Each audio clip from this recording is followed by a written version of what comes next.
Las manos de Carmen goteaban sangre, mientras cosía bajo la débil luz de una vela que se derretía lentamente, pero no podía permitirse parar. Cada puntada representaba una promesa silenciosa a sus pequeñas que dormían plácidamente. Un poco más, mis amores, solo un poco más, y podremos escapar de aquí. El reloj marcaba las 3 de la madrugada, y llevaba 18 horas seguidas trabajando sus dedos entumecidos, moviéndose mecánicamente sobre la tela, mientras su mente calculaba frenéticamente cuántos vestidos más tendría que terminar para reunir el dinero suficiente para escapar definitivamente de la casa de doña Elena. Sin embargo, esta noche, mientras el resto del mundo descansaba, y ella batallaba contra el cansancio que amenazaba con vencerla, ignoraba que en cuestión de horas, su destino daría giro inesperado.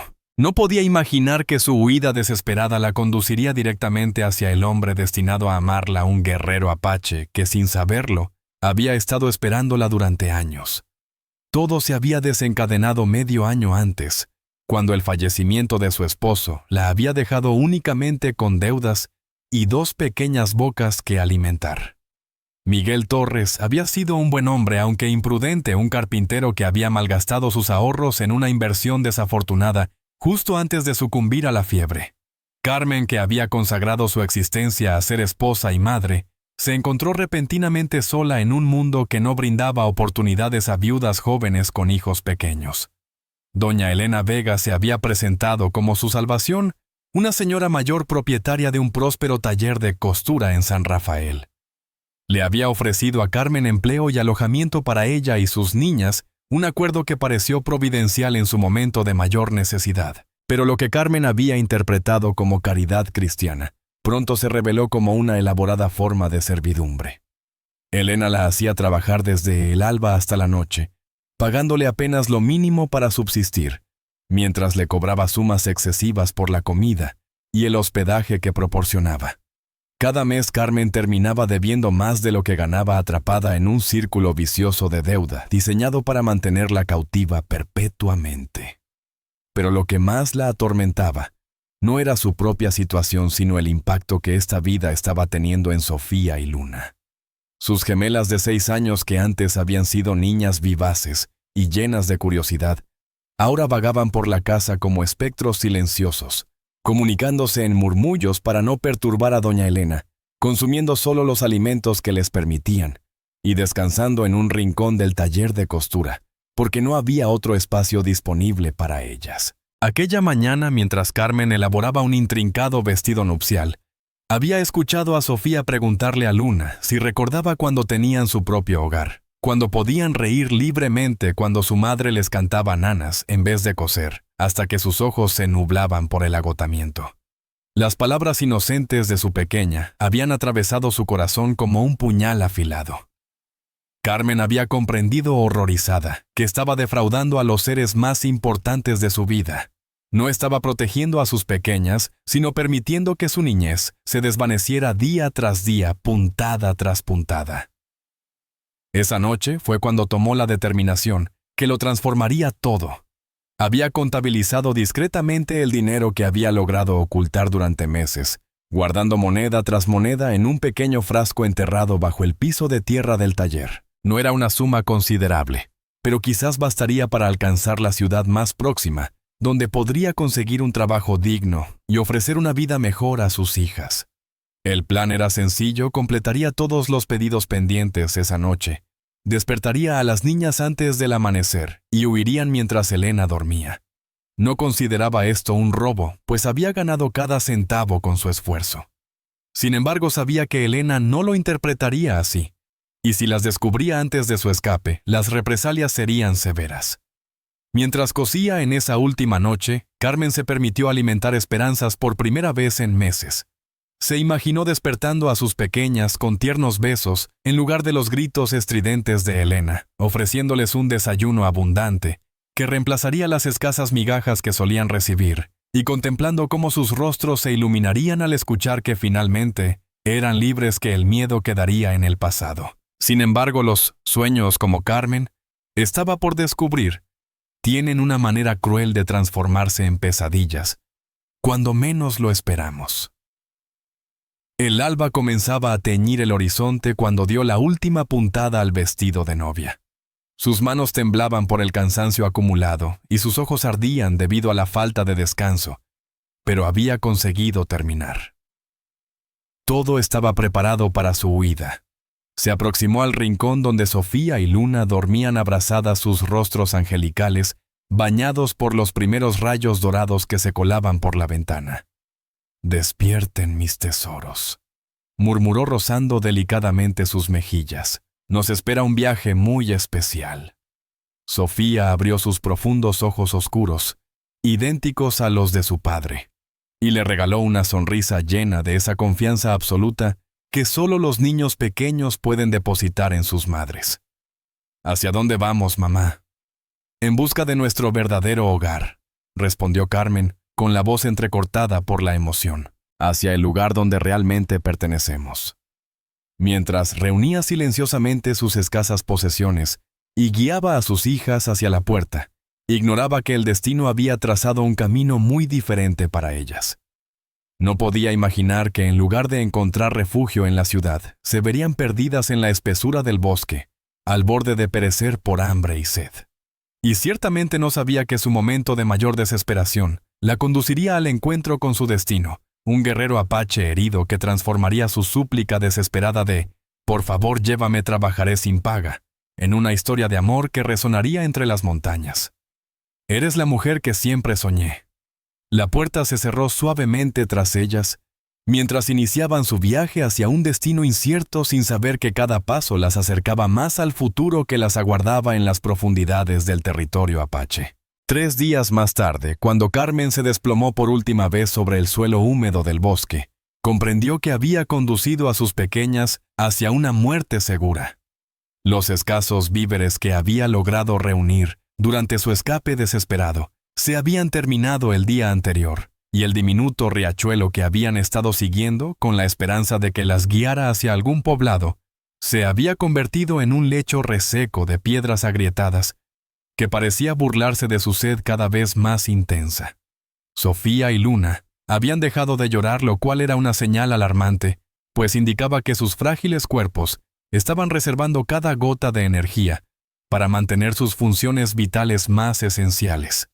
Se aferraban a ella como pequeños koalas, con sus delgados brazos rodeando su cuello, y sus respiraciones cada vez más pesadas contra su pecho. Carmen sentía cómo sus propias fuerzas la abandonaban, pero continuaba avanzando porque detenerse significaría rendirse, y eso era imposible mientras sus hijas dependieran de ella.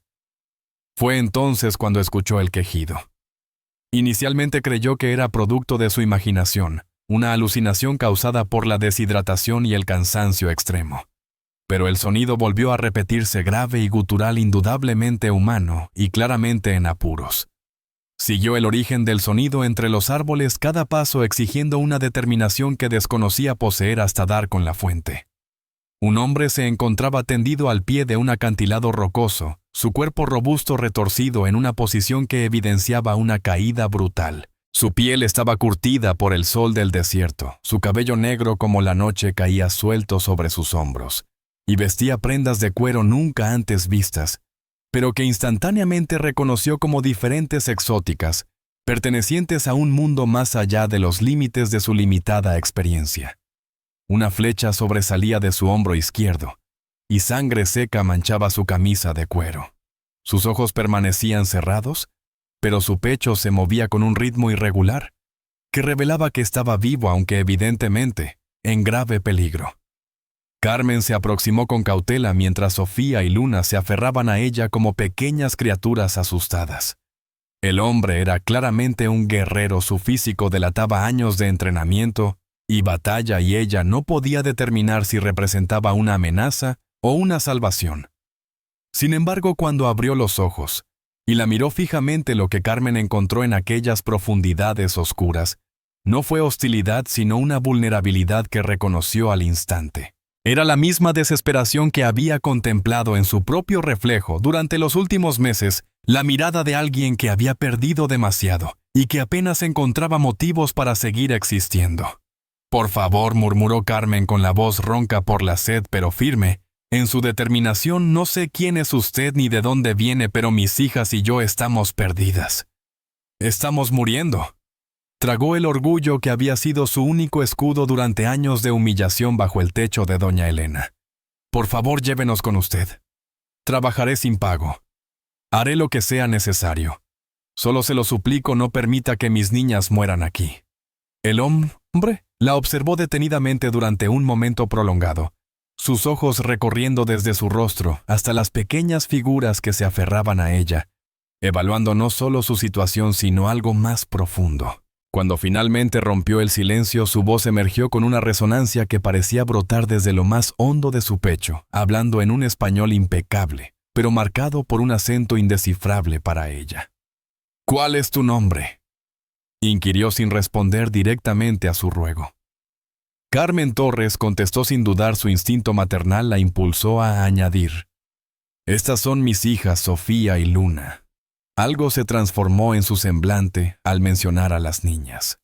Su mirada se suavizó casi imperceptiblemente, y Carmen comprendió que había tocado alguna fibra en él, algún recuerdo o dolor que resonaba con su propia situación desesperada. «Soy Amaru», respondió finalmente con voz grave y pausada. «Y parece que el destino ha decidido cruzar nuestros caminos cuando más oscuro es nuestro horizonte». Con visible esfuerzo y reprimiendo un gesto de dolor, logró incorporarse parcialmente apoyándose contra el tronco del árbol. Con manos que temblaban ligeramente por el agotamiento, desató una cantimplora de cuero desgastado de su cinturón y la extendió hacia ellas. «Agua», murmuró con suavidad. «Las pequeñas primero». Carmen recibió el recipiente con dedos temblorosos, guiándolo primero a los labios agrietados de Sofía, luego a los de Luna. El agua era cristalina y fresca, con un sabor tan puro que parecía un regalo divino. Solo después de asegurarse que sus hijas habían saciado su sed, permitió que algunas gotas aliviaran su propia garganta reseca. «Tengo más provisiones en mi campamento», comentó Amaru, observando con una mirada indescifrable el instinto protector de Carmen. «Pero necesito tu ayuda tanto como tú la mía». Señaló con un gesto la flecha clavada en su hombro, esbozando una sonrisa amarga que no iluminó sus ojos. «Guerreros enemigos de mi pueblo. Me tendieron una emboscada cuando regresaba de comerciar. Conseguí huir, pero...». Se encogió de hombros, y al instante una mueca de dolor cruzó su rostro. Carmen analizó la situación con la rapidez que da la experiencia en momentos críticos. Este hombre requería atención médica, y ella poseía conocimientos básicos de curación adquiridos durante los últimos días de su esposo. Era una oportunidad, quizás la única. «Puedo curarte», afirmó con determinación. «Conozco el tratamiento de heridas, pero necesitaré materiales y un lugar seguro».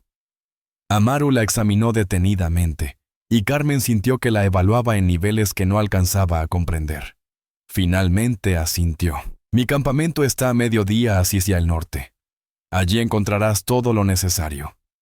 Su tono se volvió solemne, casi ritual. «Te ofrezco mi protección, Carmen Torres, a ti y a tus hijas.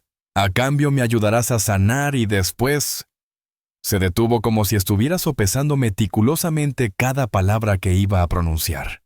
Y después insistió Carmen, manteniendo su mirada fija en sus ojos oscuros. «Después descubriremos la verdadera esencia de tu ser», contestó. Y había algo en su manera de decirlo que le provocó un estremecimiento que nada tenía que ver con el fresco matutino. Le prestó ayuda para incorporarse, quedando impresionada por su estatura imponente y la fortaleza que emanaba a pesar de su lesión. Cuando buscó apoyo en ella para mantener el equilibrio, percibió su aroma, una mezcla de cuero curtido, humo de leña y algo primitivo que aceleró su corazón de una manera que no había experimentado desde la pérdida de su marido. Emprendieron su travesía hacia el norte con Amaru, avanzando con una resistencia inquebrantable que maravilló a Carmen, mientras Sofía y Luna caminaban junto a ella, aferrándose a los pliegues de su vestido. El entorno fue transformándose paulatinamente, tornándose más agreste, más indómito, más deslumbrante de formas que jamás había imaginado. Pero fue al alcanzar la cumbre de una elevación, Cuando Carmen contempló el valle que se desplegaba ante sus ojos, que comprendió que había atravesado algo más que una simple frontera territorial. Había ingresado en un universo completamente distinto, donde las normas que había conocido durante toda su existencia carecían de validez. Y mientras observaba los tipis y construcciones de lo que evidentemente era un poblado indígena, comprendió con una mezcla de pavor y fascinación que su desesperada propuesta de trabajo sin remuneración había sido aceptada por alguien con mucho más poder e influencia de lo que había supuesto. El hombre al que había salvado no era un simple comerciante herido. Era un líder y acababa de comprometerse a sí misma y a sus pequeñas a un destino que escapaba a su comprensión. El ingreso al campamento apache fue como atravesar el portal hacia otra dimensión. Carmen sintió centenares de miradas penetrantes sobre ella, provocándole escalofríos examinando cada aspecto de su persona con una curiosidad que rozaba la animosidad. Los susurros comenzaron de inmediato voces en una lengua incomprensible, pero cuya intención no necesitaba interpretación. Era el murmullo ancestral del recelo del temor hacia lo desconocido de un pueblo que había aprendido a través de generaciones de sufrimiento que los forasteros rara vez portaban buenas nuevas. Amaru, pese a su lesión, caminaba erguido y con autoridad natural, su presencia exigiendo un respeto instantáneo que silenció las voces murmuradoras. Sin embargo, Carmen percibía la tensión en el ambiente espesa, como el humo de una fogata amenazando con asfixiarla. Sofía y Luna se aferraron más a ella, sus pequeños cuerpos estremeciéndose no solo por el agotamiento, sino por ese instinto primordial que les advertía del peligro en territorio ajeno.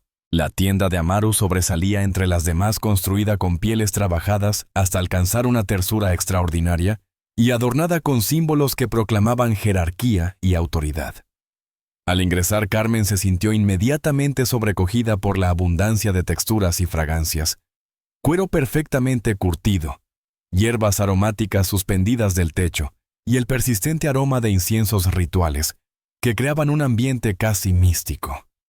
Fue durante la curación de la herida de Amaru, cuando el mundo exterior se desvaneció por completo. Sus manos, adiestradas por años de labor minuciosa con agujas e instrumentos, se movían con asombrosa precisión mientras extraía la flecha con infinito cuidado. Amaru permaneció en silencio durante el procedimiento, pero Carmen podía percibir su dolor en la tensión de su mandíbula en sus puños cerrados hasta blanquear los nudillos. Había algo cautivador en la vulnerabilidad masculina, en poseer la capacidad de aliviar el dolor de este guerrero acostumbrado a ser el protector. Al terminar de vendar la herida con tiras de tela limpia, sus manos se demoraron un instante más sobre su piel bronceada, sintiendo el calor que emanaba la fortaleza que palpitaba bajo la superficie, incluso en su estado debilitado. Las primeras noches en el campamento se convirtieron en una lección de supervivencia que Carmen jamás imaginó necesitar. Cada gesto, cada susurro, cada mirada portaba significados ocultos que Carmen anhelaba descifrar con desesperación. Las mujeres de la tribu la observaban con una mezcla inquietante de fascinación y desconfianza, que la mantenía en constante estado de alerta. No existía una hostilidad manifiesta, pero tampoco había señales de aceptación. Se encontraba atrapada en un limbo social donde su posición era tan incierta como el destino que le aguardaba. Sofía y Luna, sin embargo, demostraban esa asombrosa capacidad infantil de adaptación. La primera mañana, mientras Carmen se dedicaba a ordenar meticulosamente las pertenencias de Amaru, con la destreza de quien ha mantenido hogares impecables durante años, sus pequeñas se esfumaron sin aviso. El terror que la invadió fue instantáneo y visceral, pero antes de sucumbir al pánico, escuchó sus risas entremezcladas con las de otros niños. Las descubrió en el corazón del campamento, inmersas en un juego intrincado con piedras y ramas, cuyas complejas reglas sus hijas absorbían con la rapidez de pequeñas esponjas. Los niños apache las habían integrado con esa simplicidad única de la infancia, donde las barreras del idioma y la cultura se desvanecen ante la pura alegría del juego compartido. Pero fue durante la tercera noche, cuando Carmen verdaderamente comprendió la naturaleza del mundo en el que había ingresado. Amaru había insistido en que durmiera en su tienda, una decisión que provocó murmullos inquietos entre la tribu, pero que él impuso con una autoridad incuestionable. Carmen improvisó un lecho para ella y sus hijas en el extremo opuesto de la tienda, preservando la intimidad de su anfitrión, mientras mantenía a sus pequeñas cerca. La despertaron voces iracundas fuera de la tienda, una discusión en apache que escalaba hasta casi convertirse en gritos. Amaru despertó al instante su mano buscando instintivamente el cuchillo que mantenía a su alcance, incluso durante el sueño. Al salir para enfrentar el disturbio, Carmen escuchó su voz atravesar el caos con una autoridad que impuso un silencio inmediato. No comprendía las palabras, pero no requería traducción para entender que la disputa había sido sobre ella. Cuando Amaru volvió su semblante, era sombrío.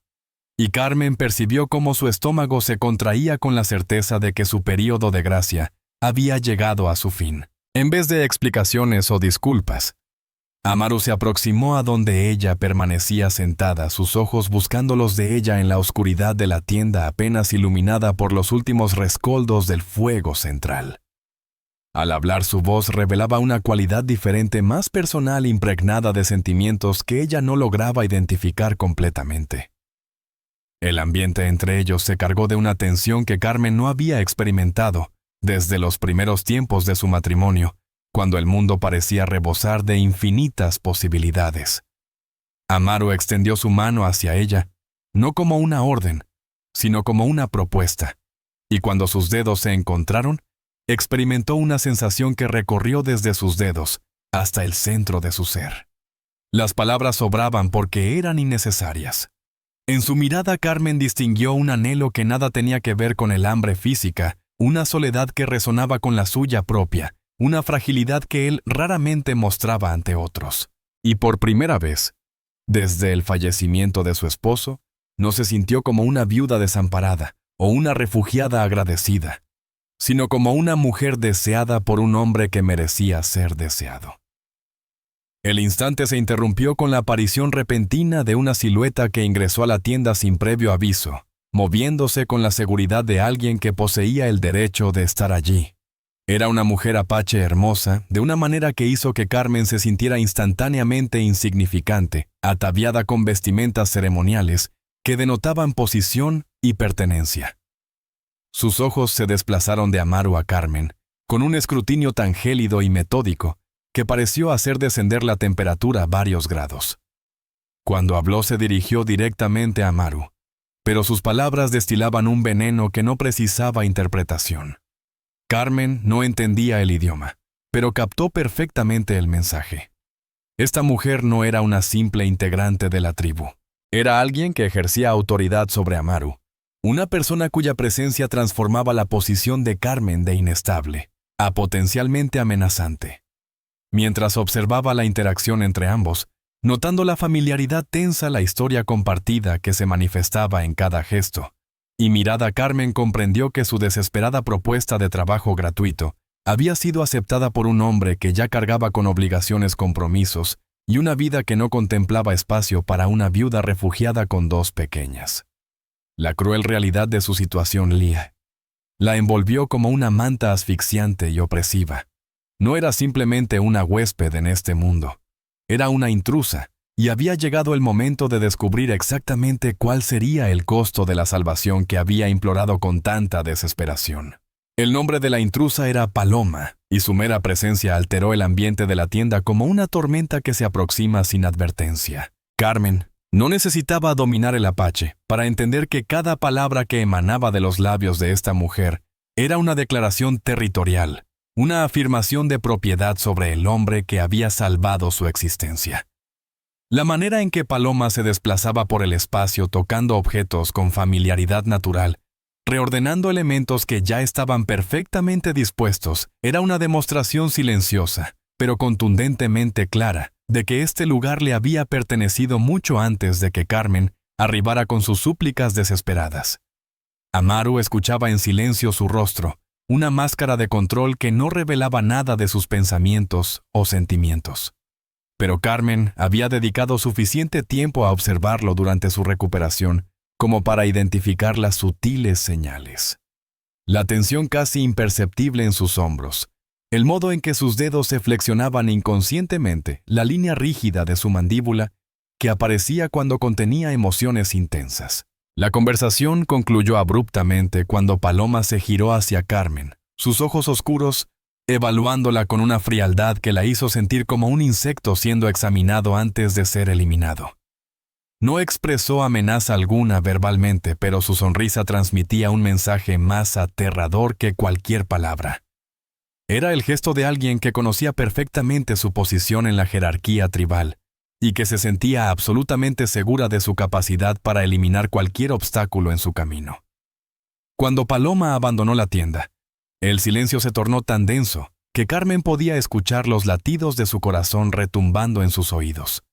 Sofía y Luna, que habían permanecido inmóviles en su rincón durante todo el encuentro, finalmente se atrevieron a moverse buscando instintivamente el refugio junto a su madre, guiadas por ese sexto sentido que poseen los niños para detectar situaciones de peligro. Amaru quebró el silencio con una voz que parecía provenir de un lugar distante, como si las palabras atravesaran un espacio más emocional que físico. Le reveló con palabras medidas y precisas que Paloma había sido su prometida antes de partir en el viaje comercial que había resultado en su lesión. El matrimonio había sido concertado entre las familias, una alianza estratégica destinada a fortalecer los vínculos tribales y garantizar la continuidad de importantes linajes. Carmen sintió que algo se quebraba en su interior, una ilusión que ni siquiera había reconocido estar alimentando. Era lógico que un hombre como Amaru ya tuviera compromisos previos. Evidentemente su mundo no tenía cabida para una forastera desesperada que solo ofrecía trabajo sin paga y gratitud. Se reprochó haber permitido que su mente divagara hacia posibilidades que nunca existieron fuera de su propia imaginación. Sin embargo, Amaru realizó un gesto inesperado. Se aproximó hasta donde ella permanecía sentada con sus hijas. Se arrodilló para quedar a su nivel y habló con una intensidad que pareció hacer desaparecer todo lo demás. Le explicó que las promesas hechas por otros no tenían el mismo valor que aquellas elegidas por el corazón, que había dedicado años cumpliendo obligaciones impuestas sin su consentimiento, viviendo una vida planificada por terceros para satisfacer intereses políticos más que personales, y que por primera vez, desde que tenía memoria, había descubierto algo que deseaba proteger, no por obligación sino por decisión propia. Sus palabras cayeron sobre Carmen como agua bendita en tierra árida, despertando anhelos que había intentado reprimir.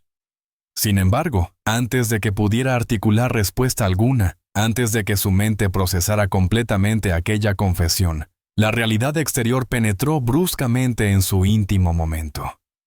Esta vez fueron múltiples voces, una manifestación de autoridad imposible de ignorar. Amaru se incorporó al instante, transformándose de hombre vulnerable a líder apache en cuestión de segundos.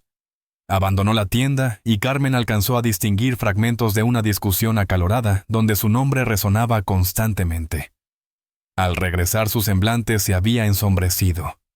Le comunicó que había arribado una comitiva del exterior buscándola específicamente. Doña Elena había llegado acompañada de militares acusándola de hurto monetario y del secuestro de las pequeñas.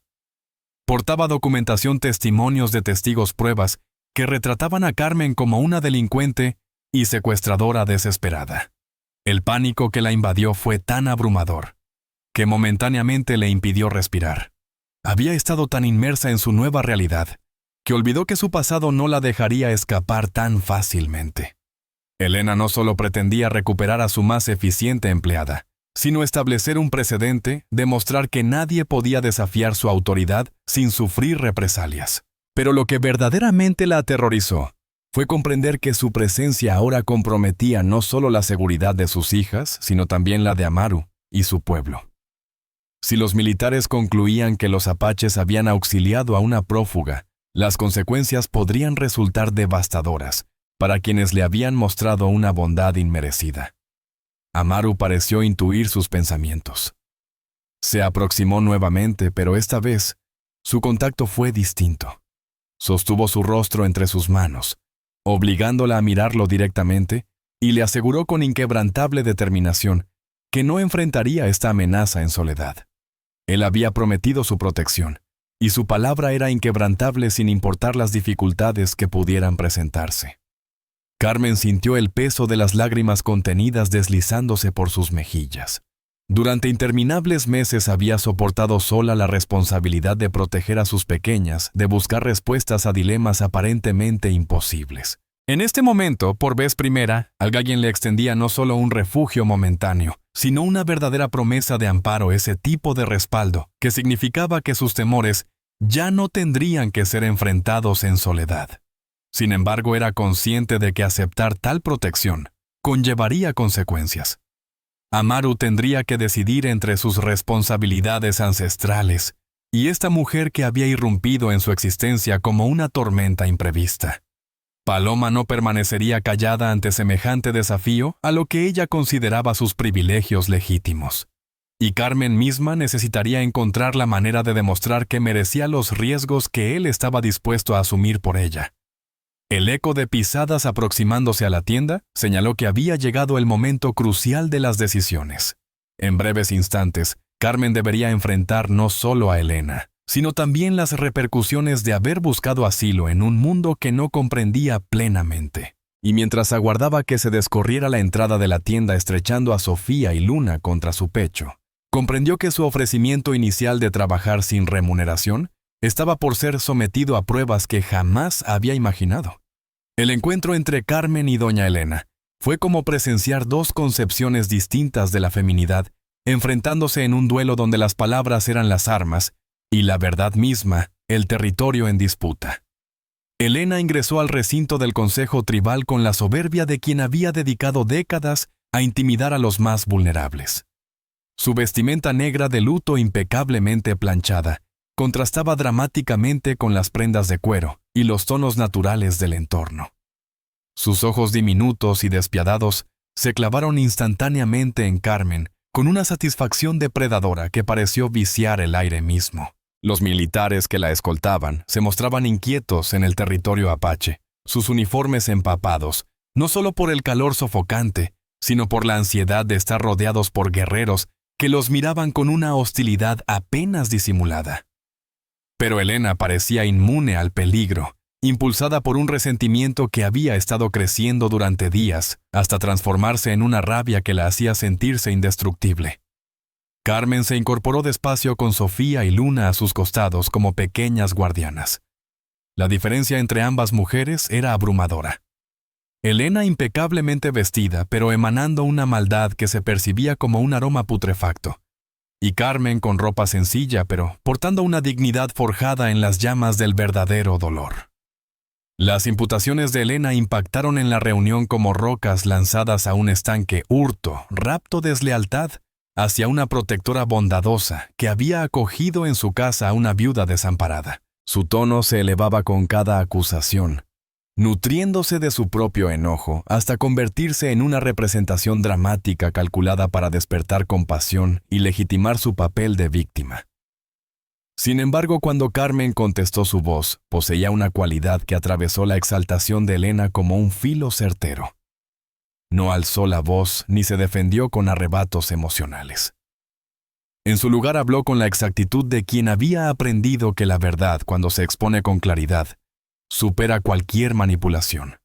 Narró las circunstancias de su trabajo bajo Elena, las extenuantes jornadas que comenzaban antes del alba y terminaban entrada la noche, el sueldo que menguaba mensualmente por gastos ficticios, el modo en que sus hijas habían sido tratadas no como niñas, sino como molestias que debían permanecer ocultas y calladas. Su declaración no fue un ruego emotivo, sino un relato objetivo que resonó con la autenticidad del sufrimiento vivido. Los papeles que Elena había traído como prueba de su victimización se desmoronaron ante el análisis de Carmen. Cada documento que supuestamente evidenciaba el hurto o el secuestro fue confrontado meticulosamente con pruebas contrarias que Carmen había tenido la prudencia de conservar. Comprobantes de materiales adquiridos con sus propios recursos, registros detallados de labores completadas e incluso testimonios de vecinos que habían presenciado las condiciones deplorables en las que ella y sus pequeñas habían subsistido.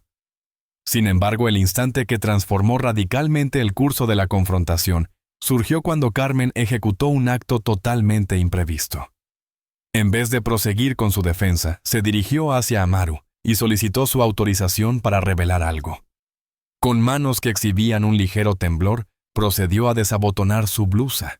Un silencio sepulcral descendió sobre la asamblea. Incluso Elena enmudeció, su indignación profesional momentáneamente acallada por la intriga sobre las acciones de Carmen. Cuando ésta se giró y descubrió la tela de su espalda, expuso una red de cicatrices que narraban una historia más elocuente que cualquier documento jurídico. Eran vestigios de latigazos infligidos sistemáticamente durante meses, evidencia tangible de una crueldad que Elena había mantenido cuidadosamente oculta. Carmen explicó con una voz que permaneció inquebrantable, pese al dolor de la revelación que cada marca representaba un castigo por faltas insignificantes. Una puntada imperfecta, una interrupción cuando sus hijas sollozaban de hambre, cualquier indicio de resistencia ante las exigencias cada vez más irracionales de su supuesta benefactora.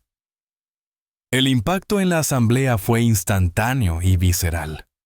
Los guerreros apache, criados en una tradición que exaltaba la protección de los vulnerables, contemplaron a Elena con una hostilidad palpable. Los soldados que la escoltaban intercambiaron miradas incómodas, evidentemente reconsiderando su comprensión de los hechos. Pero fue la reacción de Amaru la que resultó más significativa.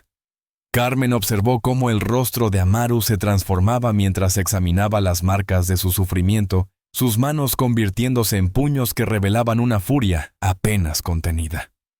Al acercarse para ayudarla a cubrirse nuevamente sus dedos, rozaron con delicadeza una de las cicatrices más visibles. Y en ese momento íntimo, Carmen percibió una promesa silenciosa de que jamás volvería a experimentar tal crueldad. Elena, confrontada con evidencias irrefutables e inexplicables, modificó su estrategia con la desesperación de quien ve desmoronarse su cuidadosamente elaborada narrativa. Abandonando las acusaciones de robo, recurrió a apelar a la moral y los deberes cristianos, insistiendo en que Carmen tenía la obligación de volver para saldar sus deudas y educar a sus hijas en los valores correctos. Fue en ese preciso instante cuando emergió una figura inesperada, el coronel Vázquez, quien había estado monitoreando los acontecimientos desde las sombras, con una paciencia depredadora. Su aparición alteró instantáneamente la dinámica de la situación, no por aportar nueva autoridad legal, sino porque su presencia develó motivos ocultos bajo la superficie de las acusaciones de Elena. Vázquez ignoró deliberadamente a Elena y a los soldados. Su mirada se clavó exclusivamente en Carmen, con una intensidad que le provocó escalofríos instintivos. Cuando tomó la palabra, se dirigió directamente a ella, desdeñando por completo los protocolos diplomáticos y las jerarquías tribales que debería haber respetado. Presentó su propuesta como un acto de generosidad, pero cada palabra destilaba una posesividad que revolvió el estómago de Carmen. Le ofreció su protección personal, un matrimonio que resolvería sus problemas legales y aseguraría un futuro próspero para sus hijas. Su tono insinuaba que era una oferta ineludible, una solución beneficiosa para todos los involucrados. Pero Carmen distinguió la verdad en su mirada. Este hombre no actuaba movido por la justicia o la compasión. Había estado aguardando esta oportunidad, utilizando la situación provocada por Elena como pretexto para reclamar algo que había anhelado durante largo tiempo. Su proposición matrimonial se revelaba como una exigencia velada respaldada por el poder militar que encarnaba.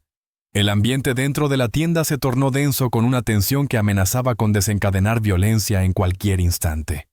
Carmen se encontró atrapada en un remolino de fuerzas que escapaban a su control: la represalia calculada de Elena, la obsesión inquietante de Vázquez, las sagradas obligaciones tribales de Amaru y su propia necesidad desesperada de salvaguardar a sus pequeñas. Mientras los momentos se dilataban en un silencio preñado de amenazas tácitas, comprendió que su ofrecimiento inicial de trabajo gratuito había mutado en algo infinitamente más intrincado y amenazador. Ya no solo estaba en juego su labor, sino su existencia completa, su esencia y el destino de todo cuanto amaba en este mundo. La reacción de Amaru ante la propuesta de Vázquez constituyó una demostración de autoridad que no precisó palabras para resultar devastadoramente explícita. Se incorporó de su asiento con la fluidez natural de un depredador que ha detectado una amenaza, y el silencio subsiguiente fue tan espeso que Carmen podía escuchar los latidos de su corazón retumbando en sus oídos. Los guerreros apache que circundaban la asamblea se tensaron visiblemente sus manos, desplazándose instintivamente hacia sus armas, interpretando la hostilidad en el lenguaje corporal de su líder, con la precisión de hombres que habían combatido a su lado durante años. Cuando Amaru finalmente rompió el silencio, su voz emanaba una cualidad que Carmen jamás había percibido, gélida como el acero, pero vibrando con una autoridad que parecía brotar desde las entrañas de la tierra misma. Proclamó que Carmen Torres y sus hijas quedaban bajo su protección personal, advirtiendo que cualquier amenaza contra ella sería interpretada como una declaración de guerra contra la tribu apache en su totalidad, y que el coronel Vázquez disponía de exactamente 5 minutos para retirarse del territorio sagrado, antes de que esa protección se transformara en una confrontación directa. El coronel, habituado a que su rango e insignias le garantizaran paso libre, se encontró repentinamente ante una manifestación de poder que no podía ser comprada, intimidada ni manipulada. Los militares que lo acompañaban, soldados curtidos en numerosas batallas, observaron a los guerreros apache que los rodeaban y rápidamente concluyeron que estaban en desventaja numérica, en terreno hostil, enfrentando a hombres que no tenían nada que perder, y todo por defender. Vázquez intentó una última estrategia, apelando a la sensatez y proponiendo que una solución diplomática beneficiaría a todos los presentes. Pero Amaru interrumpió su discurso con un gesto tan definitivo que incluso Elena, quien había estado contemplando la situación con una mezcla de complacencia y creciente inquietud, comprendió que los acontecimientos habían escapado de cualquier control que pudiera haber ejercido. La salida de los invasores fue veloz y deshonrosa. Elena, desprovista de su respaldo militar y confrontada con pruebas de maltrato que podrían desencadenar su propia persecución judicial, se vio forzada a retirarse con amenazas huecas que todos sabían irrealizables. Vázquez partió murmurando que esto no había concluido, pero su postura derrotada evidenciaba que era consciente de cuán vacía resonaba esa amenaza en territorio apache. Cuando la calma finalmente descendió sobre el campamento, Carmen se halló a solas con Amaru en su tienda, con Sofía y Luna dormidas en su rincón tras el agotamiento emocional de la jornada.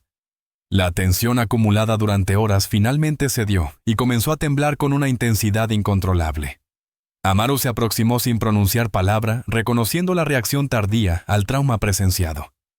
Sus manos, tan firmes y resolutivas al enfrentar amenazas externas, se tornaron infinitamente delicadas al tocar sus hombros, ofreciendo un consuelo que trascendía el lenguaje. Carmen se encontró derramando lágrimas por primera vez desde su huida de la casa de Elena, un llanto que contenía meses de terror contenido, degradación, y una soledad tan profunda que había olvidado cómo se sentía tener a alguien más en su mundo. Al cesar el llanto, sus ojos se encontraron directamente con los de Amaru, y lo que descubrió en ellos la dejó sin palabras. No era únicamente compasión o instinto protector lo que brillaba en aquellas profundidades oscuras.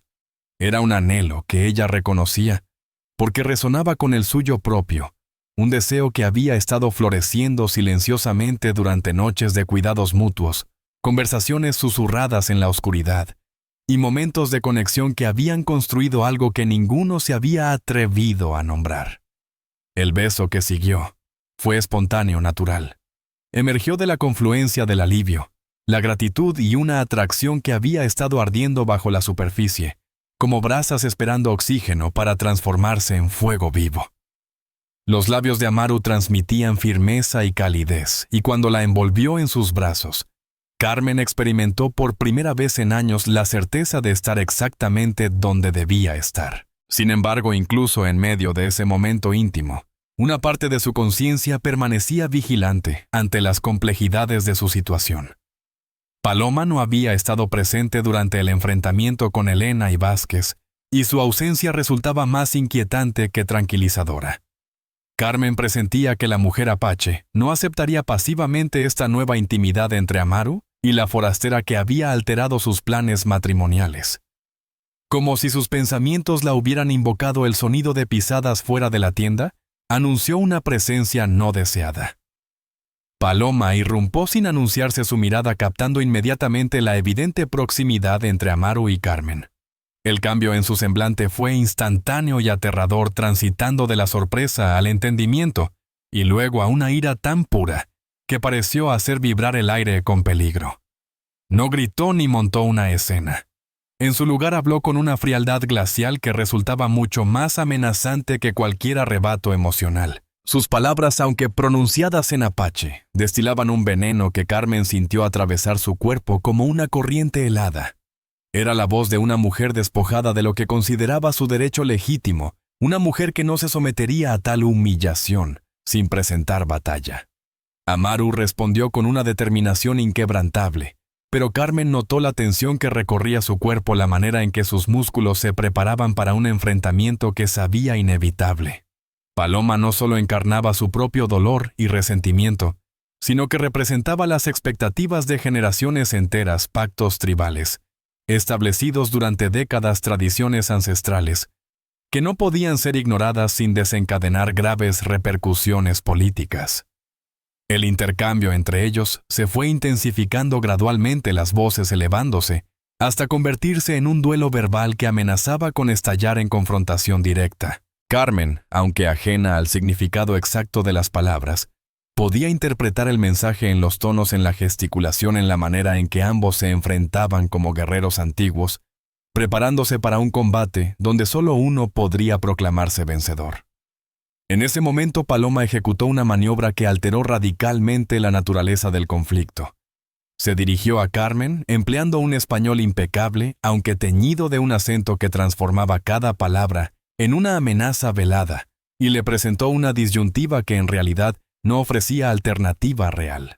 Podía marcharse voluntariamente, llevarse a sus hijas y desvanecerse en la noche, permitiendo que todo regresara al orden natural que existía antes de su llegada.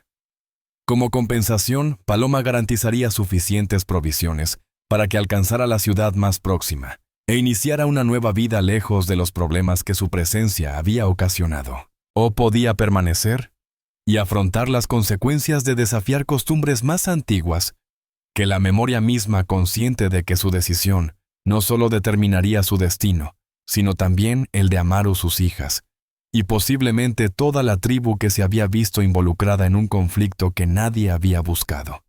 La propuesta quedó suspendida en el ambiente como una amenaza latente, aguardando una respuesta que definiría no solo el futuro inmediato, sino el rumbo de múltiples vidas entrelazadas por circunstancias que ninguno había logrado dominar por completo. La respuesta de Carmen al ultimátum de Paloma no se manifestó en palabras, sino en un gesto contundente que atravesó todas las capas de política y manipulación, como una hoja afilada. Con determinación inquebrantable, se acercó a Amaru. Entrelazó sus dedos con los suyos en un agarre que no dejaba espacio para la duda, y se dirigió a Paloma con una voz que emanaba la serena autoridad de una mujer, que finalmente había encontrado una causa por la que valía la pena arriesgarlo todo. Carmen proclamó que no había escapado de una forma de cautiverio para someterse voluntariamente a otra. Declaró que sus hijas necesitaban presenciar cómo su madre elegía el amor por encima del temor, la dignidad sobre la supervivencia fácil. Añadió que si Paloma deseaba reclamar a Amaru, tendría que hacerlo enfrentándose a una mujer que había perdido demasiado, como para doblegarse ante amenazas que, aunque familiares en su crueldad, resultaban impotentes contra una resolución forjada en pruebas más arduas de lo que Paloma podría comprender. El silencio que siguió a estas palabras fue tan profundo que parecía tener presencia física. Paloma había anticipado encontrar lágrimas, ruegos, quizás intentos desesperados de negociación. No estaba preparada para enfrentarse a una determinación que igualaba la suya en intensidad, pero la superaba en autenticidad emocional.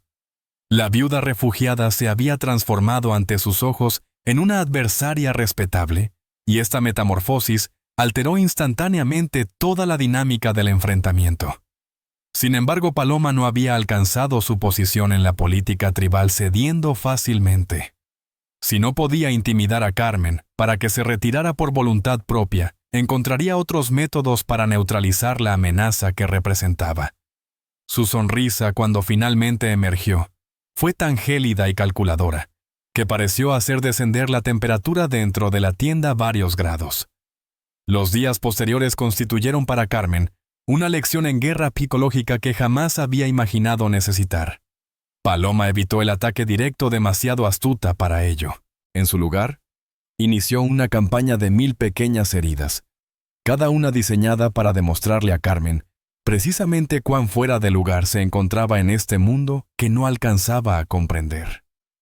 Las mujeres de la tribu que habían comenzado a mostrar cierta aceptación hacia Carmen repentinamente adoptaron una actitud distante y protocolaria. Las conversaciones se interrumpían abruptamente cuando ella se aproximaba.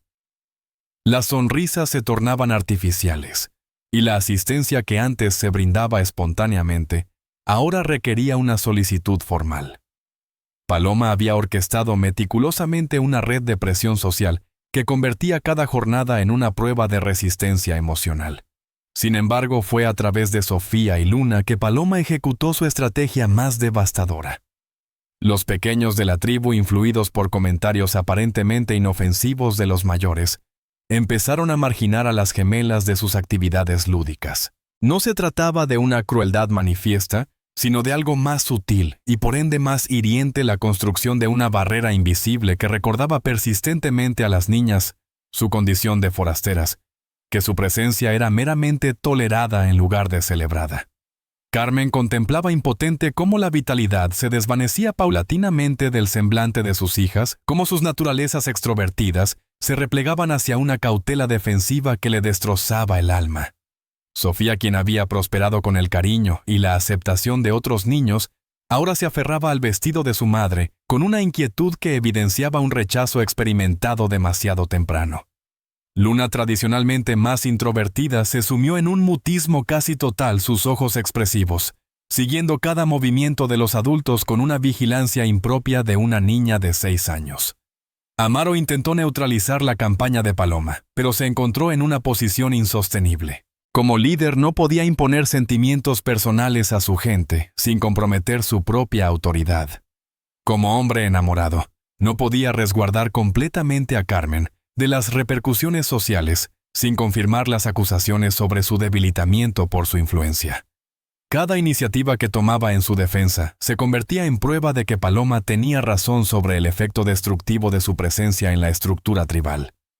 La tensión alcanzó su punto crítico una noche, cuando Carmen despertó para descubrir que Sofía había desaparecido de su lugar junto a Luna.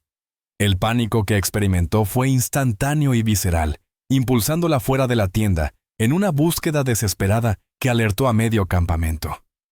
La encontró finalmente en la periferia del territorio tribal, sentada en soledad bajo el manto estelar, con lágrimas silentes deslizándose por su rostro infantil. Al acercarse Carmen Sofía, la interrogó con esa dolorosa transparencia propia de la inocencia, preguntando si habían cometido alguna falta para merecer que todos dejaran de quererlas.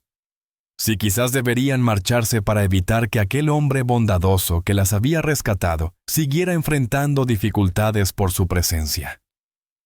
Aquellas palabras atravesaron el corazón de Carmen como dagas certeras, cada una lanzada con la precisión involuntaria de una niña que, aunque incapaz de comprender la crueldad adulta, absorbía sus consecuencias como una esponja. Carmen estrechó a su pequeña entre sus brazos, jurándole que encontraría una solución que jamás permitiría que alguien las hiciera sentir indeseadas nuevamente. Sin embargo, mientras regresaban al campamento sintiendo la confiada manita de Sofía entre la suya, Carmen supo que había llegado el momento del encuentro definitivo con Paloma. La encontró aguardando frente a la tienda de Amaru, como si hubiera presentido la inevitabilidad de este momento. Bajo la luz de las estrellas, ambas mujeres se confrontaron con una sinceridad ausente en sus encuentros previos. Las formalidades y las sutiles estrategias políticas quedaron relegadas. Era simplemente el enfrentamiento de dos madres defendiendo lo que consideraban suyo por derecho natural. Paloma tomó la iniciativa, su voz transmitiendo una peculiar mezcla de respeto consciente y resolución inquebrantable. Reconoció la valentía de Carmen, su devoción hacia sus hijas, incluso su amor genuino por Amaru. Pero le explicó que el valor no bastaba para superar realidades ancestrales que persistirían mucho después de su partida. Carmen escuchó sin interrumpir, permitiendo que Paloma expusiera completamente su postura antes de responder. Cuando finalmente habló, lo hizo con una serenidad que sorprendió a ambas. Le expresó a Paloma que comprendía su posición, que respetaba su amor por Amaru y su compromiso con las tradiciones tribales. Pero señaló que había algo que Paloma había omitido en sus meticulosos razonamientos. Carmen había descubierto durante su estancia en el campamento que la verdadera fortaleza no residía en aferrarse desesperadamente a lo poseído, sino en la disposición para luchar por lo merecido, y que por primera vez en su existencia había encontrado algo que verdaderamente merecía cada batalla, algo que justificaba cualquier riesgo o sacrificio necesario. La conversación se vio súbitamente interrumpida por el estruendo de cascos aproximándose al campamento, varios jinetes cabalgando a una velocidad que denotaba urgencia o peligro inminente. Las dos mujeres giraron hacia el origen del sonido, olvidando instantáneamente sus desacuerdos ante la posible amenaza externa. De entre las sombras, emergió un explorador apache, montando un caballo cubierto de sudor y con una herida sangrante en su brazo. Sus palabras iniciales, proclamadas hacia las tiendas donde los líderes tribales comenzaban a despertar, confirmaron los temores más profundos de Carmen. El coronel Vázquez había retornado, pero esta ocasión no venía en solitario. Comandaba una columna completa de tropas federales, equipada con artillería y suministros suficientes para sostener un asedio prolongado. Sus intenciones eran evidentes. Si no podía obtener a Carmen mediante la diplomacia, la tomaría por la fuerza, arrasando con cualquier obstáculo en su camino. El conflicto personal entre Carmen y Paloma se desvaneció ante una amenaza que podría significar la aniquilación de toda la tribu. Mientras las alertas resonaban por todo el campamento, ambas mujeres comprendieron que necesitarían superar sus diferencias si deseaban sobrevivir hasta el alba. El asentamiento apache se transformó en minutos de un lugar pacífico a una fortaleza preparada para la guerra.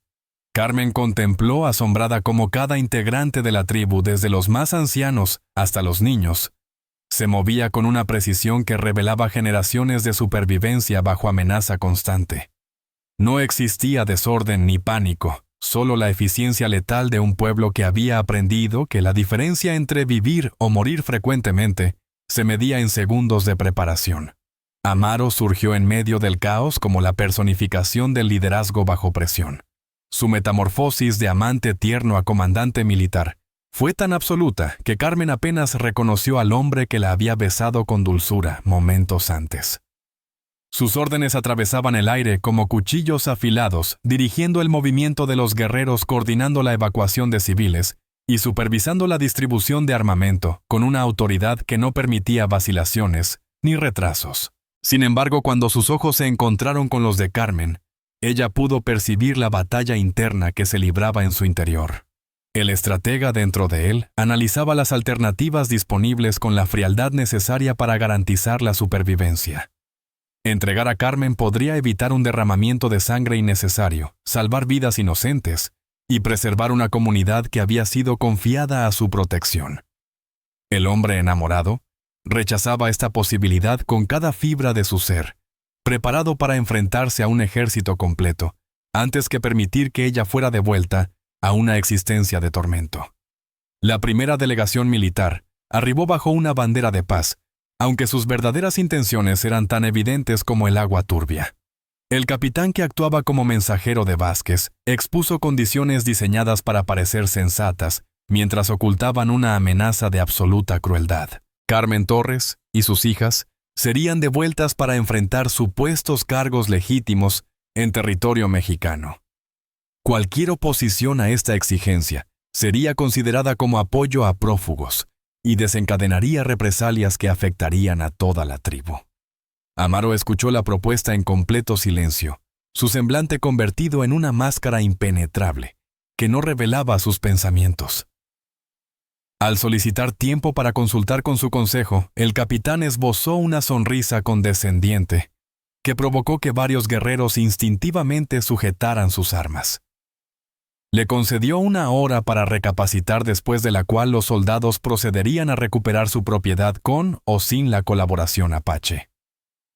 La subsecuente reunión del consejo demostró el respeto que Amaro había cultivado durante años, de liderazgo sabio y valeroso. Los ancianos tomaron la palabra primero cada uno, aportando perspectivas que sopesaban la supervivencia tribal frente al honor personal. Las realidades políticas contra los principios morales. Algunos sostuvieron que una mujer, sin importar cuán apreciada fuera, no justificaba la potencial destrucción de una comunidad entera. Otros argumentaron que someterse a la intimidación militar sentaría un precedente peligroso, que solo invitaría a más agresiones futuras. Carmen observaba estos debates consciente de que su destino estaba siendo decidido por hombres, que apenas la conocían superficialmente, que medirían su valor en términos de conveniencia política, más que como ser humano. El impulso de intervenir, de rogar, de intentar influir en la decisión, era casi insoportable.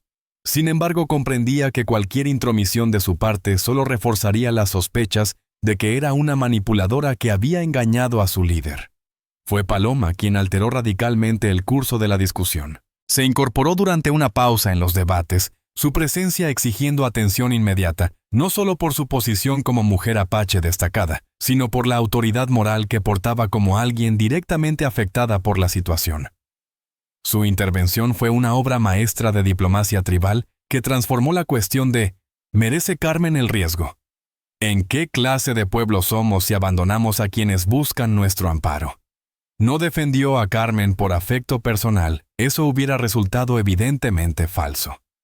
En su lugar apeló a los valores más fundamentales de la identidad apache: el deber sagrado de proteger a los indefensos, el honor que se perdería, al permitir que fuerzas externas dictaran las decisiones internas, la dignidad que exigía resistir las amenazas, sin importar su procedencia. Su argumento sostenía que ceder ante Vázquez no preservaría a la tribu, sino que la degradaría convirtiéndola de un pueblo libre en vasallos sometidos a órdenes militares. El impacto de sus palabras fue fulminante. Los mismos ancianos que habían abogado por la rendición pragmática comenzaron a replantearse sus posturas. La mujer que había sido rival de Carmen, por el amor de Amaru, se había convertido inesperadamente en su defensora más persuasiva, no por afecto sino por principio. Cuando Amaru finalmente tomó la palabra, su voz transmitía una convicción que disipó toda duda y debate. Declaró que Carmen Torres había llegado a ellos en busca de protección y que tal amparo se había concedido no como favor temporal, sino como compromiso sagrado. Que los principios fundamentales que caracterizaban a su nación no podían ser objeto de negociación, bajo coacción, sin importar las repercusiones que tal determinación pudiera acarrear. Pero entonces realizó un gesto que dejó atónitos incluso a los consejeros más experimentados. Despojándose de los emblemas que lo identificaban como líder militar, los depositó sobre la mesa comunal. Manifestó que si la tribu optaba por entregar a Carmen, para eludir el conflicto, acataría tal decisión como manifestación de la voluntad común. Sin embargo, expresó que no podría encabezar semejante acción, pues hacerlo contravendría principios que estimaba más valiosos que su propia existencia. La dimisión tácita generó un mutismo tan absoluto que Carmen percibió los latidos de su corazón, retumbando en sus oídos. Amaru estaba dispuesto a sacrificar no solo su posición jerárquica, sino potencialmente su pertenencia a la tribu antes que participar en su entrega. Era una estrategia política magistral, que transformaba la decisión de un cálculo pragmático en una prueba de los valores esenciales que constituían la identidad colectiva. La votación, cuando finalmente se efectuó, fue unánime. La tribu resistiría, no específicamente por Carmen, sino por el principio que ella encarnaba: el derecho de los desprotegidos a hallar asilo, el deber de los poderosos de amparar a los vulnerables, la dignidad que se perdía cuando el temor prevalecía sobre la justicia. Cuando el capitán retornó para obtener su respuesta, no encontró a un líder tribal dispuesto a negociar, sino a un pueblo preparado para el enfrentamiento. La respuesta de Amaru fue concisa y contundente. Carmen Torres permanecería bajo protección apache y cualquier intento de capturarla por la fuerza sería confrontado con todos los recursos disponibles. El capitán se retiró profiriendo amenazas de destrucción total, pero Carmen pudo detectar incertidumbre en su mirada. Había llegado con la intención de someter a tribus dispersas, pero se encontró con una resistencia unificada que complicaba notablemente sus planes. El enfrentamiento que se aproximaba distaba mucho de ser la conquista sencilla que Vázquez había prometido a sus mandos superiores. Mientras los últimos preparativos para el asedio tomaban forma, Carmen y Paloma volvieron a encontrarse frente a frente. Sin embargo, esta vez no existía tensión entre ellas, solo el entendimiento mutuo de dos mujeres que habían descubierto una causa mayor que sus disputas personales. Paloma ofreció su mano en señal de alianza, y cuando Carmen la estrechó ambas, comprendieron que habían establecido una conexión que iba más allá de su antigua rivalidad por amor. Juntas, descubrirían si el amor podía resistir las llamas de la guerra, y si una mujer que había llegado buscando trabajo sin paga realmente merecía el sacrificio que toda una tribu estaba dispuesta a realizar por ella. El primer estruendo de la artillería arrancó a Carmen de su inquieto descanso. El ruido del metal rasgando el aire seguido por el devastador impacto de los proyectiles, diseñados para quebrantar tanto la roca como el espíritu. El asentamiento apache se había convertido durante la noche en una fortaleza improvisada, aprovechando cada ventaja natural del terreno montañoso para crear zonas de fuego estratégicas y vías de escape conocidas únicamente por los nativos. Pero incluso con todas estas preparaciones, el poder armamentístico moderno que Vázquez había traído era una demostración cruel de cómo la tecnología podía equilibrar el campo de batalla entre la experiencia guerrera y la ventaja numérica. Carmen se desplazaba por el caos con una serenidad que la asombraba a ella misma. Los meses bajo el techo de doña Elena le habían enseñado a funcionar bajo presión constante, a mantener la lucidez cuando todo a su alrededor se derrumbaba. Ahora esas habilidades que había desarrollado para sobrevivir al maltrato doméstico demostraban ser valiosas en un contexto totalmente distinto, pero igualmente peligroso. Sofía y Luna fueron evacuadas junto con otros niños a las profundidades más seguras del sistema montañoso, mientras Carmen decidió permanecer para asistir a los heridos. Su experiencia previa atendiendo la herida de Amaru había revelado un don natural para la curación que ahora resultaba invaluable cuando los sanadores tribales se vieron sobrepasados por la cantidad de heridos. Sus manos, acostumbradas a trabajar con telas delicadas, ahora suturaban heridas con la misma meticulosa precisión. Sin embargo, fue su profundo conocimiento del coronel Vázquez lo que se convirtió en su aportación más significativa para la defensa. Durante los años en que él había estado obsesionado con ella, Carmen había estudiado minuciosamente sus patrones de comportamiento, sus estrategias militares y especialmente sus vulnerabilidades psicológicas. Comprendía que era un hombre orgulloso de su meticulosa planificación, pero que perdía el control cuando los acontecimientos se desviaban de sus planes originales. Durante una pausa en el bombardeo compartió esta información vital con Amaru, detallando cómo Vázquez reaccionaría ante diferentes tipos de resistencia, qué estrategias lo desestabilizarían más y dónde probablemente cometería errores si se le presionaba adecuadamente. Su análisis no era teórico, sino profundamente personal, nutrido por años de observar a un depredador que había estado aguardando pacientemente su momento. Amaru transformó estas observaciones en una estrategia defensiva que explotaba sistemáticamente cada peculiaridad psicológica identificada por Carmen. En vez de enfrentar el asedio directamente los Apache, iniciaron una serie de ataques guerrilleros específicamente diseñados para provocar al coronel hasta llevarlo a tomar decisiones precipitadas. Cada emboscada, cada trampa, cada movimiento aparentemente desesperado estaba calculado para empujar a Vázquez hacia el tipo de error que su arrogancia inevitablemente generaría. La efectividad de esta estrategia se evidenció cuando el coronel, frustrado por las crecientes pérdidas y la inesperada sofisticación de la resistencia, comenzó a asumir riesgos que un comandante más experimentado jamás habría considerado. Dividió sus tropas para realizar ataques coordinados en diversos frentes, diluyendo así su superioridad numérica. Ordenó embestidas directas contra posiciones fortificadas, cuando la estrategia de espera habría resultado más ventajosa. Cada resolución impulsiva lo conducía más profundamente hacia la trampa que Carmen y Amaru habían diseñado utilizando su propio temperamento como señuelo. Fue durante la tercera jornada del asedio cuando Carmen realizó el descubrimiento que alteraría definitivamente el rumbo del enfrentamiento. Mientras atendía a un guerrero lesionado que había conseguido penetrar las líneas contrarias, recibió información que la dejó paralizada. Vázquez no estaba ejecutando simplemente una operación militar autorizada, sino que estaba utilizando recursos federales para ejecutar una represalia personal desviando efectivos y equipamiento de misiones oficiales para satisfacer su obsesión particular.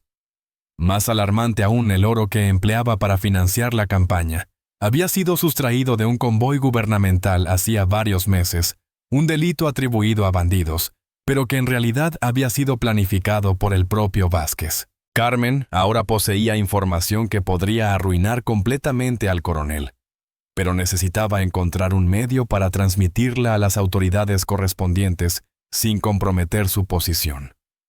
La respuesta surgió de una fuente inesperada: Paloma, quien había estado analizando el desarrollo de la batalla con la perspicacia estratégica propia de alguien criada en una cultura guerrera.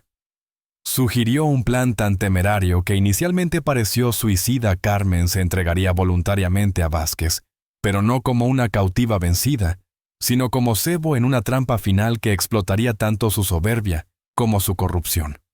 El plan exigía una interpretación digna de las más destacadas actrices dramáticas. Carmen debería persuadir a Vázquez de que había reconocido lo erróneo de resistir sus pretensiones, que estaba dispuesta a aceptar su protección a cambio de la seguridad de sus hijas y el cese de las hostilidades. Una vez frente a él, expondría su conocimiento sobre sus actividades ilícitas, no como una amenaza, sino como una propuesta de colaboración, ofreciendo su silencio a cambio de mejores condiciones. La genialidad del plan radicaba en su profunda comprensión de la mentalidad de Vázquez. Un individuo tan egocéntrico, convencido de que cualquier mujer eventualmente cedería ante sus encantos, no podría resistirse a la validación de ver a Carmen, aparentemente rindiéndose por voluntad propia, después de tanto tiempo de resistencia. Su anhelo por saborear esta victoria lo volvería vulnerable de formas que ningún ataque militar frontal podría conseguir. Amaro inicialmente se opuso al plan con tal intensidad que las paredes de la tienda parecían estremecerse. La perspectiva de permitir que Carmen se entregara deliberadamente al hombre que la había estado persiguiendo le resultaba absolutamente intolerable. Sin embargo, Carmen mantuvo su postura defendiendo que era la única estrategia que ofrecía la posibilidad de una victoria definitiva en lugar de una supervivencia prolongada pero inestable. La discusión entre ambos se intensificó hasta casi convertirse en una disputa no por falta de amor, sino por el exceso del mismo. Amaro no podía soportar la idea de perderla después de haberla encontrado al fin. Carmen no podía vivir sabiendo que su presencia había causado la muerte de inocentes cuando tenía la capacidad de evitar más derramamiento de sangre. Fue Paloma quien resolvió el estancamiento con una observación que llegó al núcleo del asunto. Señaló que el plan de Carmen no se trataba únicamente de tácticas o supervivencia, sino de recuperar el control personal tras años de ser víctima de circunstancias fuera de su alcance. Por primera vez en su vida adulta, tenía la oportunidad no solo de escapar de un depredador, sino de destruirlo completamente, utilizando las mismas obsesiones que él había empleado para atormentarla. Cuando Carmen finalmente avanzó bajo bandera blanca hacia las líneas federales, portaba más que información sobre corrupción militar. Llevaba consigo la determinación de una mujer que había descubierto que el verdadero poder no residía en la sumisión, sino en la elección consciente de cuándo y cómo luchar. Su oferta de trabajar sin remuneración estaba a punto de mostrar su verdadero costo, nada menos que la aniquilación total del hombre que había creído tenerla bajo su dominio. El puesto de mando de Vázquez era un templo dedicado al ego militar, donde cada elemento había sido estratégicamente colocado para emanar autoridad y dominio absoluto. Las paredes estaban tapizadas con mapas minuciosos marcados con desplazamientos de tropas y ubicaciones enemigas que evidenciaban una mente estratégica, que pese a sus evidentes fallos de carácter, dominaba verdaderamente el arte bélico. Carmen penetró en aquel espacio consciente de que cada instante de su interpretación debería ser inmaculado, que cualquier gesto inadecuado podría desenmascarar el engaño y acabar no solo con su existencia, sino con las ilusiones de todos aquellos que habían depositado sus esperanzas de supervivencia en su estrategia. Vázquez la recibió con una sonrisa que mezclaba triunfo y depredación, el gesto de un hombre que había aguardado este instante durante tanto tiempo, que había empezado a dudar de su materialización. Su uniforme lucía perfectamente planchado, a pesar del rigor de la campaña, su cabello meticulosamente peinado, cada aspecto de su imagen calculado, para proyectar el control absoluto que creía haber recuperado al fin. Al hablar, su voz destilaba la cualidad untuosa de la satisfacción carnal, como si la aparente rendición de Carmen fuera una forma de culminación que había estado anticipando con deleite perverso. Carmen respondió con la actuación más crucial de su existencia, encarnando a una mujer destruida por el peso de la responsabilidad hacia quienes habían padecido por su causa. Narró noches de insomnio atormentada por la culpa, lágrimas derramadas por cada guerrero apache herido, y la paulatina comprensión de que su obstinada resistencia había provocado sufrimiento innecesario a inocentes. Sus palabras fueron cuidadosamente seleccionadas para alimentar precisamente las fantasías que Vázquez había estado cultivando la imagen de Carmen, finalmente reconociendo su posición subordinada y sometiéndose a su supuesta autoridad masculina superior. Sin embargo, entretejida en su aparente sumisión, Carmen comenzó a destilar información que gradualmente fue borrando la expresión de satisfacción del rostro de Vázquez. Con naturalidad mencionó conversaciones que había captado entre los soldados sobre oro extraviado, órdenes emitidas fuera de los canales oficiales y recursos militares destinados a fines que parecían más personales que patrióticos. Cada revelación fue presentada no como una acusación directa, sino como la inquietud genuina de una mujer que simplemente intentaba comprender las circunstancias en las que se encontraba. La genialidad de su estrategia radicaba en cómo aprovechaba la arrogancia fundamental de Vázquez. Un hombre tan convencido de su superioridad intelectual jamás podría concebir que una simple viuda costurera poseyera la astucia necesaria para manipularlo. Interpretó sus observaciones aparentemente inocentes como prueba de que había subestimado su inteligencia, lo que solo hacía que su eventual conquista pareciera más gratificante. Cuando Carmen reveló su conocimiento sobre el convoy saqueado, los documentos falsificados y la red de corrupción que se extendía hasta los más altos rangos del Comando Regional, Vázquez no sintió alarma, sino admiración depredadora.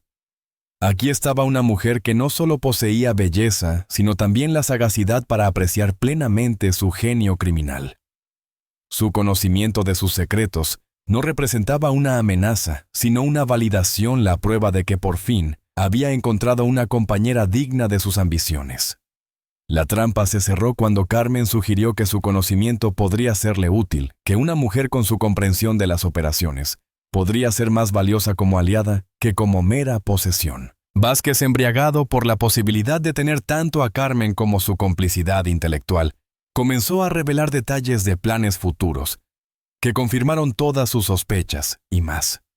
Durante meses había estado orquestando esta expedición, meticulosamente desviando recursos de múltiples comandos y tejiendo una intrincada red de lealtades compradas, que se extendía hasta la misma capital federal.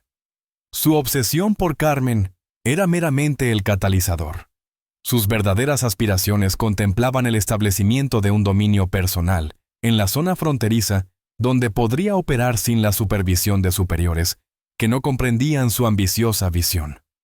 Cada palabra que pronunciaba se convertía en una sentencia autoimpuesta, evidencia potencial, que podría destruir no solo su carrera militar, sino todo el entramado de corrupción que había construido meticulosamente a lo largo de los años. Sin embargo, Vázquez estaba tan absorto en su fantasía de tener finalmente a Carmen como su aliada y amante, que no percibía cómo estaba proporcionando las herramientas para su propia destrucción. El punto culminante de la actuación de Carmen llegó cuando simuló estar deslumbrada por la grandeza de su visión, aproximándose a él con una aparente admiración genuina por su brillantez estratégica. Vázquez, interpretando esto como el preludio a la sumisión física que tanto había anhelado, la atrajo hacia sí con una confianza que resultaba simultáneamente repugnante y lastimosa. Fue en ese momento de aparente intimidad, Cuando Carmen reveló la verdad definitiva, cada palabra de su confesión había sido escuchada no solo por ella, sino también por un oficial de inteligencia federal que se había infiltrado en su estado mayor durante semanas. Su conversación estaba siendo grabada por dispositivos ocultos instalados en su tienda antes de su llegada. Su supuesta victoria sobre ella era en realidad la culminación de una investigación que concluiría con su ejecución por traición. La transformación en el rostro de Vázquez fue instantánea y aterradora. La comprensión lo golpeó como un relámpago de revelación, paralizándolo ante la magnitud de su error. Carmen había manipulado magistralmente su arrogancia, su misoginia y su necesidad narcisista de validación, convirtiéndolo en el arquitecto de su propia caída. Pero incluso mientras asimilaba su derrota, Vázquez mantuvo suficiente instinto de supervivencia para reconocer que todavía disponía de algunas opciones.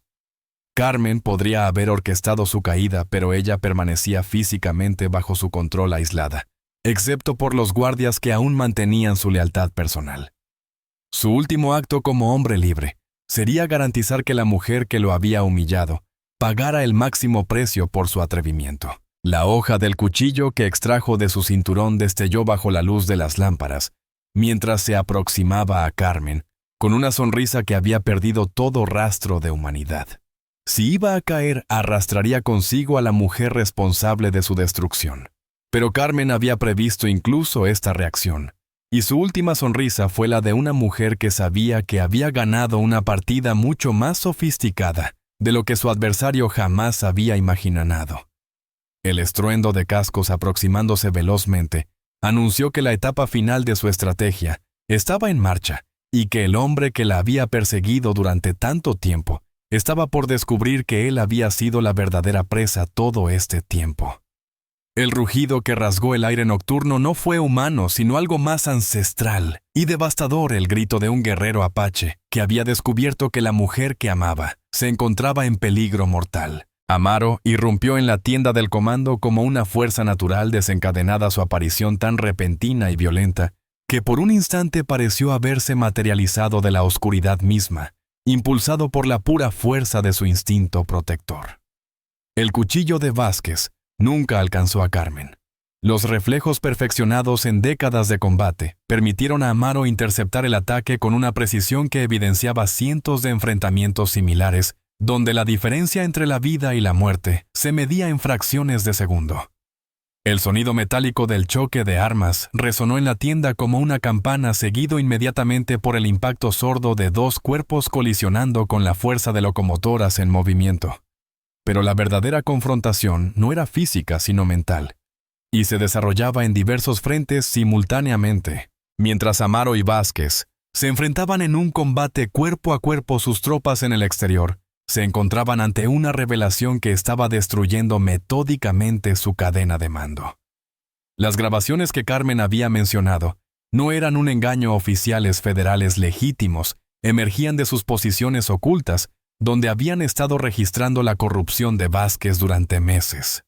El capitán que había actuado como vocero de Vázquez se encontró frente a órdenes de detención firmadas por generales cuya autoridad sobrepasaba cualquier vínculo de lealtad que pudiera tener con su corrupto comandante. Los soldados que habían obedecido órdenes pensando que servían a su nación descubrieron que habían sido utilizados como peones en una operación criminal que podría terminar en juicios militares para todos los implicados. La descomposición del ejército de Vázquez fue tan veloz como había sido su consolidación. Militares que habían estado preparados para sacrificarse por lo que consideraban una causa justa, ahora enfrentaban la realidad de haber sido engañados, manipulados, transformados en cómplices involuntarios de delitos que marcarían sus trayectorias militares permanentemente. La fidelidad que había mantenido cohesionada a su fuerza se desvaneció como niebla matutina cuando la verdad se propagó entre las filas. Dentro de la tienda, el enfrentamiento entre Amaro y Vázquez había trascendido la lucha física hacia algo más esencial. Un choque entre dos visiones completamente opuestas sobre la esencia de la masculinidad.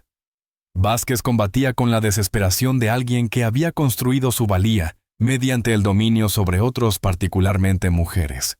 Amaro luchaba con la serenidad decidida de quien había encontrado su propósito en proteger a sus seres queridos. Carmen observaba el combate consciente de que su desenlace determinaría no solo su supervivencia física, sino también el futuro de la nueva vida que había comenzado a forjar en el territorio apache. Pero más allá de la confrontación física, era una prueba definitiva del amor que había florecido entre ella y Amaro, un amor que debía demostrar su fortaleza ante las fuerzas externas que habían conspirado para destruirlo desde su primer encuentro. La resolución final no llegó mediante un dramático despliegue de fuerza bruta, sino de la manera más apropiada a través de la intervención de la justicia, que Carmen había estado orquestando meticulosamente durante días. Los agentes federales que irrumpieron en la tienda no encontraron una batalla épica entre héroe y villano, sino a un criminal acorralado, enfrentando el inevitable castigo por años de abusos de poder. Vázquez fue detenido no como un adversario derrotado en batalla, sino como lo que verdaderamente era un ladrón, un embustero y un depredador, que había utilizado su autoridad para satisfacer obsesiones personales a costa de las instituciones que había jurado defender. Su imperio corrupto se desintegró en cuestión de horas, exponiendo una red criminal que iba mucho más allá de su obsesión con Carmen, abarcando malversación de fondos públicos, contrabando de armas y numerosos delitos que garantizarían que jamás volvería a representar una amenaza. Pero el verdadero triunfo de Carmen no residía en la caída de su perseguidor, sino en el descubrimiento de fortalezas internas que desconocía poseer. La mujer que había llegado al territorio apache implorando trabajo sin paga, había demostrado ser capaz de desmantelar un imperio criminal, forjar alianzas con antiguos rivales y transformar su victimización en un instrumento de protección, no solo para sus hijas, sino para toda una comunidad. Cuando los últimos federales se retiraron llevándose consigo tanto a los detenidos, como evidencia suficiente para procesar a decenas de cómplices.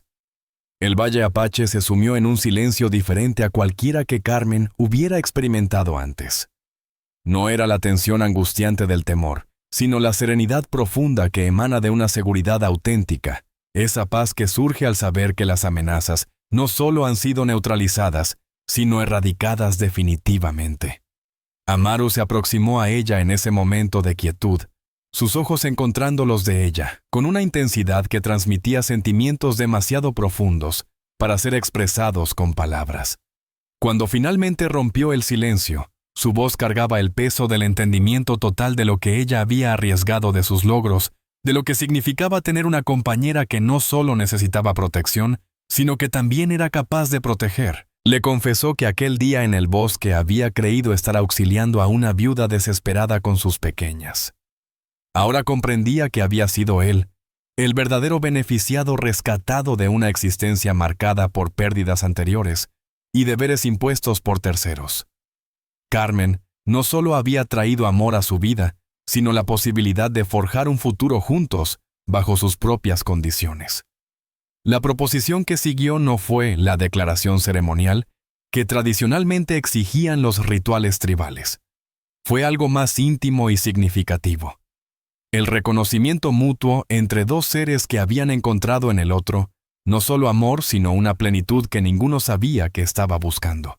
Cuando Carmen aceptó casarse con él, comprometiéndose a construir una vida juntos, en este valle que había aprendido a amar tanto como a sus habitantes, su voz transmitía una certeza que resonó por las montañas como una promesa hecha no solo entre dos personas, sino entre una mujer, y el destino que finalmente se había mostrado merecedor de sus anhelos más profundos. 5 años después, cuando los mercaderes que visitaban el valle hablaban de la señora de los Apache, con una mezcla de admiración y respeto rayando en la veneración, Carmen sonreía recordando a aquella mujer desesperada que había suplicado trabajo sin paga a un guerrero herido en el bosque. La transformación no había sido mágica ni instantánea. Se había forjado paso a paso, decisión tras decisión, en el crisol de desafíos que habrían doblegado a cualquiera menos determinada a conquistar su derecho a la felicidad. El valle había florecido bajo la sinergia de su unión con Amaru. Lo que comenzó como un asentamiento apache tradicional aislado y autosuficiente, se había transformado en algo extraordinario, un núcleo de intercambio cultural que tendía puentes entre mundos históricamente enfrentados. Carmen había canalizado las destrezas organizativas que desarrolló bajo el yugo de doña Elena para tejer redes comerciales que beneficiaban tanto a su comunidad adoptiva como a los pueblos mexicanos vecinos. Su talento como costurera había evolucionado hacia dimensiones más trascendentales. Las vestimentas ceremoniales que ahora creaba fusionaban técnicas apache y mexicanas, dando vida a un estilo único que era codiciado incluso en la capital. Sin embargo, más allá del éxito comercial, residía el simbolismo. Cada prenda que confeccionaba manifestaba cómo las culturas podían entrelazarse sin perder su esencia original. Sofía y Luna, ahora con 11 años, habían crecido dominando ambas lenguas y culturas, moviéndose entre mundos con una naturalidad que Carmen admiraba silenciosamente. Sofía había heredado la sed de conocimiento de su madre, pero la había orientado hacia los secretos de la medicina tradicional apache. Dedicaba largas jornadas junto a los sanadores tribales, absorbiendo saberes que la convertirían en un enlace entre la medicina ancestral y los métodos occidentales. Luna, de naturaleza más contemplativa, había descubierto su vocación en la diplomacia. Su don innato para escuchar más que hablar, para detectar sutilezas en el comportamiento humano que otros pasaban por alto, la había convertido en una mediadora esencial en los conflictos entre grupos. A sus 11 años ya fungía como intérprete no solo de palabras, sino de intenciones, ayudando a los adultos a encontrar puntos de encuentro donde antes solo existía recelo. Amaru había prosperado como líder de formas que habrían sido impensables sin la influencia transformadora y expansiva de Carmen. Su autoridad natural se había refinado sin perder su esencia enriquecida, ahora por visiones que iban más allá de las costumbres tribales, sin desdeñarlas. Unidos, habían cultivado un método de liderazgo que veneraba las raíces mientras acogía las promesas del mañana.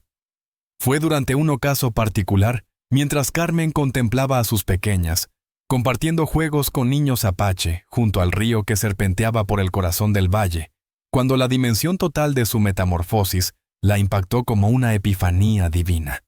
No se trataba únicamente de haber escapado de la miseria y el maltrato. Había encontrado en su interior reservorios de vigor, sabiduría y aptitud para dirigir que jamás había imaginado poseer. La mujer que había cosido hasta que sus manos sangraban para reunir el dinero de su escape, ahora dirigía espacios donde otras mujeres no solo perfeccionaban técnicas artesanales, sino que también adquirían conocimientos empresariales que les permitían alcanzar su autonomía financiera.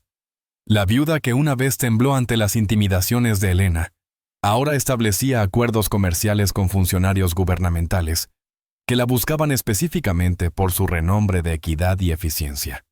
Paloma se aproximó a ella ese atardecer interrumpiendo sus meditaciones, con una sonrisa que había evolucionado desde la hostilidad competitiva hasta una amistad auténtica y arraigada. La mujer que antaño fue su adversaria más temible, ahora se había convertido en su consejera más leal, su compañera en iniciativas que beneficiaban a toda la comunidad. Su propia historia romántica había prosperado con un joven guerrero, cuya entrega hacia ella rivalizaba con la de Amaru hacia Carmen. Juntas contemplaron el panorama ante sus ojos campos fértiles, que no solo alimentaban a la tribu, sino que producían excedentes para el comercio, talleres, donde se elaboraban productos codiciados en mercados lejanos, una escuela donde infantes de diversas culturas aprendían juntos en un ambiente de respeto mutuo. Era la cristalización de anhelos que ninguna había imaginado posibles. Cuando Amaru retornó de una expedición mercantil esa noche, trajo consigo noticias que confirmaron lo que Carmen había empezado a intuir durante semanas. Las autoridades federales habían extendido un reconocimiento oficial al valle como territorio autónomo, un estatus que legitimaría permanentemente los sistemas únicos que habían florecido allí. La propuesta contemplaba designar a Carmen como representante oficial para futuras negociaciones, otorgándole reconocimiento formal de su liderazgo junto a Amaru. Esta oferta simbolizaba el punto culminante de una transformación que había iniciado con una súplica angustiada en la espesura del bosque. Carmen Torres, quien inicialmente llegó dispuesta a trabajar sin remuneración a cambio de refugio, ahora era reconocida por las autoridades federales como una líder merecedora de respeto y autoridad institucional. Su influencia se había expandido considerablemente más allá del valle, siendo consultada frecuentemente por funcionarios que aspiraban a replicar el éxito de su modelo de integración intercultural. Sin embargo, al momento de responder a la propuesta oficial, Carmen solicitó tiempo para evaluarla meticulosamente. No era por inseguridad en sus capacidades para asumir tales responsabilidades, sino por su deseo de garantizar que cualquier decisión adoptada beneficiara a la comunidad que había llegado a querer más que a su propia existencia. Esa noche, mientras compartía junto al fuego con Amaru Sofía y Luna, meditó sobre el extraordinario recorrido que la había conducido desde la desesperación más profunda hasta una felicidad que sobrepasaba cualquier expectativa imaginable. Su ofrecimiento inicial de trabajo gratuito había sido correspondido no solo con empleo, sino con amor, familia, propósito y un horizonte repleto de posibilidades infinitas. Al dormirse finalmente en brazos del hombre que la había rescatado, y a quien ella había salvado también Carmen, sonrió consciente de haber encontrado algo muchísimo más valioso que la seguridad que inicialmente buscaba. Había descubierto un lugar en el mundo donde su valía era reconocida, donde sus talentos eran celebrados, donde sus hijas podían desarrollarse creyendo que cualquier sueño era alcanzable, si tenían la valentía de perseguirlo. La mujer que arribó como refugiada se había transformado en reina no por matrimonio o herencia, sino por el reconocimiento merecido de una comunidad que había aprendido a confiar en su sabiduría, su fortaleza y su extraordinaria capacidad para convertir los desafíos en oportunidades. Y mientras las estrellas resplandecían sobre el valle que ahora era verdaderamente su santuario, Carmen Torres comprendió con absoluta claridad que había encontrado precisamente aquello que siempre había anhelado sin saberlo. Un espacio donde podía manifestar su auténtica esencia, ser querida por su verdadero ser y apreciada por los aportes singulares que solo ella podía ofrecer al mundo.